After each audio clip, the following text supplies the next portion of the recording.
दोस्तों, मेरे channel honour of homeopathy by doctor A K Singh में आपका स्वागत है। दोस्तों, मेरे चैनल और मेरी ओर से मेरे सभी सब्सक्राइबर्स को, मेरे सभी व्यूअर्स को, होम्योपैथी के सभी छात्रों को, सभी शिक्षकों को और सभी चिकित्सकों को प्रकाश के पर्व दीपावली की अनंत हार्दिक शुभकामनाएं। दोस्तों, जैसा कि हम सब लोग जानते हैं, प्रकाश का पर्व है दीपावली और प्रकाश के रूप में हमारे पास जो एनर्जी है वो वाइटल फोर्स की स्पिरिचुअल एनर्जी है। पिछले वीडियो में हम लोगों ने एफोरिज्म 11 को समझा था, जिसमें डायनेमिक इन्फ्लुएंस के द्वारा ये वाइटल फोर्स अफेक्ट हो जाता है और हमारी बॉडी पर उसके मैनिफेस्टेशंस सिम्टम्स के रूप में आने लगते हैं। आज के इस वीडियो में दोस्तों इस डायनेमिक इन्फ्लुएंस को हम लोग समझेंगे, जिसको हैनीमैन सर ने हमको एफोरिज्म 11 के फुट नोट में समझाया है कि डायनेमिक इन्फ्लुएंस क्या है। तो इस डायनेमिक इन्फ्लुएंस का जो फुटनोट है 11, इसको हम कई पार्ट में समझने की कोशिश करेंगे। आज हम इसके एक पैराग्राफ को इस वीडियो में समझेंगे। तो जो फर्स्ट पैराग्राफ में हैनीमैन सर हमको बताते हैं, इसमें हमको समझना होगा कॉज एंड इफेक्ट फिनोमिना क्या होता है, सुप्रासेंसुअल आइडियाज क्या होते हैं, कल्चर्ड पर्सन क्या होता है और प्योर और स्पेसिफिक एनर्जी क्या होती है। तो दोस्तों, सबसे पहले हैनीमैन सर इसमें लिखते हैं कि our earth by virtue of a hidden invisible energy carries the moon around her in 28 days and several hours, and moon alternately in definite fixed hours raise our northern seas to flood tide and again correspondingly lower them to ebb। यानी कि जो अर्थ है वो moon को fixed hours में 28 जो days हैं और उसके सेवरल आवर्स हैं उसमें वो अपना राउंड पूरा करता है और उसके अकॉर्डिंगली जो मून है वो हमारे सी के ऊपर इम्पैक्ट डालता है और जो सी की जो वेव्स हैं उनको अपनी प्रेजेंस में यानी कि इवनिंग में उनको बढ़ाता है। फिर जैसे जैसे मून कम होता जाता है, मून का इफेक्ट, वो जो सी की रेजेज हैं, सी की जो वेव्स की राइज हैं वो कम होती चली जाती हैं। तो ये दो चीज़ें हैं कि यूनिवर्स के अंदर जो यूनिवर्सल सोलर सिस्टम, यूनिवर्स के अंदर ये हमारा जो सोलर सिस्टम चल रहा है, इस सोलर सिस्टम के थ्रू हमको हैनीमैन सर समझाना चाहते हैं इस डायनेमिक इन्फ्लुएंस को कि जो अर्थ के अंदर हिडन इनविजिबल एनर्जी है उसका ये इम्पैक्ट है कि वो मून को अफेक्ट कर रही है और फिर मून की जो एनर्जी है वो हमारे सी को इफेक्ट कर रही है। तो इसके अंदर किसी भी तरह का कोई भी मैकेनिकल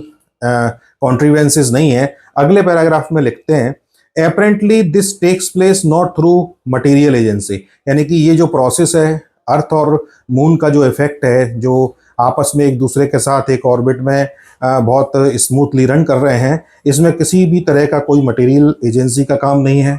नॉर थ्रू मैकेनिकल कॉन्ट्रीवेंसेस, किसी भी तरह के इसमें मैकेनिकल इंस्ट्रूमेंट्स नहीं यूज हुए हैं, जैसे रोप, हुक, किसी तरह का मैकेनिकल कॉन्ट्रीवेंसेस नहीं है। As are use for products of human labour, ना ही किसी तरह की इसमें किसी भी ह्यूमन लेबर को यूज किया गया है। तो ये जो इफेक्ट है ये हिडन इनविजिबल एनर्जी का है और ऐसी ही हिडन इनविजिबल एनर्जी हमारे पास वाइटल फोर्स के रूप में यूनिवर्स ने हमको दी है। जो एनर्जी अर्थ के पास है, मून के पास है, वही एनर्जी हमारे पास भी है। फिर लिखते हैं and so we see numerous other events about us as a result of the action of one substance on the another substance without being able to recognise a sensible connection between cause and effect. यानी कि बहुत सारे nature के अंदर ऐसे event होते हैं जिसमें एक सब्सटेंस का दूसरे सब्सटेंस के ऊपर इम्पैक्ट होता है और उस इम्पैक्ट को कॉज एंड इफेक्ट फिनोमिना का, क्योंकि ये जो इफेक्ट है ये सेंसेस से इसको हम लोग रिकॉग्नाइज नहीं कर सकते। तो जब हम अपने सेंसेस से किसी चीज़ को रिकॉग्नाइज नहीं कर सकते तो फिर हम उसको सुप्रा सेंसुअल कहते हैं। तो अगर हम डायनेमिक्स को समझना चाहते हैं तो हमको सुप्रा सेंसुअल आइडियाज़ को डेवलप करना होगा और उसके लिए हमको यूनिवर्स को अच्छे से समझना होगा, इस अपने सोलर सिस्टम को समझना होगा और यूनिवर्स के जो लॉज हैं वो हमारे लाइफ के ऊपर जो लागू होते हैं, यानी कि लाइफ उन यूनिवर्सल लॉज के अकॉर्डिंग चलती है। तो जो पिछले वीडियो में हम लोगों ने यूनिवर्सल लॉज को डिस्कस किया था, उनको हमको अपने ऊपर भी समझना होगा और पेशेंट के ऊपर भी समझना होगा कि कहाँ पर पेशेंट वायलेट कर रहा है उन लॉज को, जिससे कि वो सफरिंग में जा रहा है। तो इसके बाद लिखते हैं only cultured practice in comparison and deduction can form for himself a kind of suprasensual ideas. यानी कि अगर हम कॉज एंड इफेक्ट फिनोमेना को अच्छे से समझते हैं तो फिर हमारे सुप्रा सेंसुअल आइडियाज़ डेवलप होंगे, और उन सुप्रा सेंसुअल आइडियाज़ से हम फिर जो कंपैरिजन और डिडक्शन के प्रोसेस को कर सकते हैं कि हमको उसकी लाइफ में क्या चीज़ मिल रही है और क्या चीज़ उसकी लाइफ में इम्पोर्टेंट है जो उसको डिजीज़ दे रही है। तो इन सारी चीज़ों को कंपैरिजन करके फिर हम उसको डिडक्ट कर सकते हैं। जैसा कि हम लोग उसकी लाइफ सिचुएशन को लेकर के रूब्रिक्स लेते हैं, और रूब्रिक्स के बाद जो मेडिसिन आती हैं उनको फिर हम डिडक्ट करते हैं। जो मोस्ट सुटेबल मेडिसिन होती है उसको फिर हम प्रिस्क्राइब करते हैं। तो ये फिर इस तरह से जो फिजिशियन इस तरह से करते हैं उसको हैनीमैन सर कल्चर्ड कहते हैं, कि कल्चर्ड जो होगा वो इस तरह से प्रैक्टिस करेगा और वो अपने सुप्रा सेंसुअल आइडियाज़ को, इस यूनिवर्सल लॉज को और यूनिवर्स को समझ के अपने सुप्रा सेंसुअल आइडियाज़ को डेवलप करेगा। उसके बाद लिखते हैं sufficient to keep all that is material और mechanical in his thought from such concepts. तो वो मटेरियल और मैकेनिकल को इम्पोर्टेंस नहीं देगा, वो इम्पोर्टेंस सुप्रा सेंसुअल आइडियाज़ को देगा, तभी फिर वो कल्चर्ड प्रैक्टिशनर होगा। उसके बाद लिखते हैं he call such effect dynamic virtual that is such as a result from absolute specific pure energy and action of one substance upon the other substance. यानी कि ये जो प्रोसेस है, इस प्रोसेस में एक सब्सटेंस का दूसरे सब्सटेंस के ऊपर इफेक्ट है, लेकिन वो इफेक्ट सेंसेस से रिकॉग्नाइज नहीं किया जा सकता, इसलिए उसको सुप्रा सेंसुअल कहा। तो उसी तरह से दोस्तों, जैसा कि हम सब लोग देखते हैं कि हमारे जो लोअर इमोशंस हैं उनकी एक एनर्जी है, और वो जो लोअर इमोशंस हैं वो हमारे वाइटल फोर्स की एनर्जी को कम करते हैं। यानी कि एक इमोशन का कॉज है और उसका किसी भी एक ऑर्गन के ऊपर इफेक्ट है। तो इस कॉज एंड इफेक्ट फिनोमेना को समझने के लिए हमको सुप्रा सेंसुअल आइडियाज से इसको समझना होगा, और हम सब लोग अपनी प्रैक्टिस में इसको देखते भी हैं। जैसे अगर लिवर और गॉल ब्लैडर का कहीं पर इन्वॉल्वमेंट है तो उसकी लाइफ सिचुएशंस में हम लोग देखते हैं एंगर, फ्रस्ट्रेशन, जेलिसी हमको मिलती है।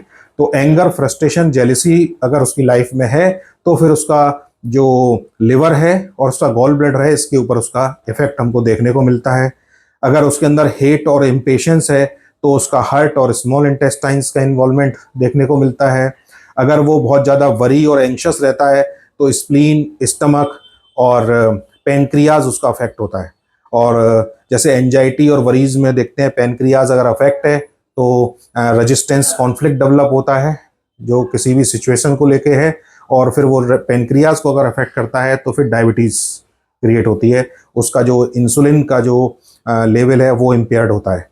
और उसी तरह से सैडनेस, डिप्रेशन, और अगर वो फियर में है तो उसके लंग्स अफेक्ट होंगे, और अगर वो इनसिक्योरिटी में है किसी भी तरह की और उसमें फ्राइट है तो फिर उसकी किडनी का इन्वॉल्वमेंट होता है। तो इस तरह से हम लोग जो है कई सारे इमोशंस को बहुत डीपली जर्मन न्यू मेडिसिन से समझते हैं कि किस इमोशन का किस तरह से उसके किस ऑर्गन पर इफेक्ट है, और उससे फिर हम लोग सुप्रा सेंसुअल आइडियाज़ के थ्रू उसमें से रूब्रिक्स को चुनाव करते हैं, और रूब्रिक के बाद फिर जो है मेडिसिन हमको समझ आती है। तो ये जो हैनीमैन सर ने हमको एफोरिज्म 11 के फुटनोट में डायनेमिक को समझाया है, उसके फर्स्ट पैराग्राफ को हमने आज इस वीडियो में डिस्कस किया है, और अगले वीडियो में हम इसके सेकंड पैराग्राफ को डिस्कस करेंगे। क्योंकि पैराग्राफ और हम उसके हैनीमैन सर की जो टीचिंग्स हैं उनको हम अगर लाइन टू लाइन डिस्कस करेंगे तो जो होम्योपैथी के छात्र हैं उनको इसका बेनिफिट मिलेगा और वो इस टीचिंग से लाभान्वित हो सकते हैं। तो हैनीमैन सर की जो टीचिंग है उसको जो छात्र हैं वो ऑर्गन ऑफ मेडिसिन की जो बुक है उसमें इसको एफोरिज्म को फर्स्ट पैराग्राफ को पढ़ें और फिर इससे कोरिलेट करें। तो इस वीडियो में इतना ही, अगले वीडियो में आपसे फिर मुलाकात होगी, तब तक के लिए धन्यवाद।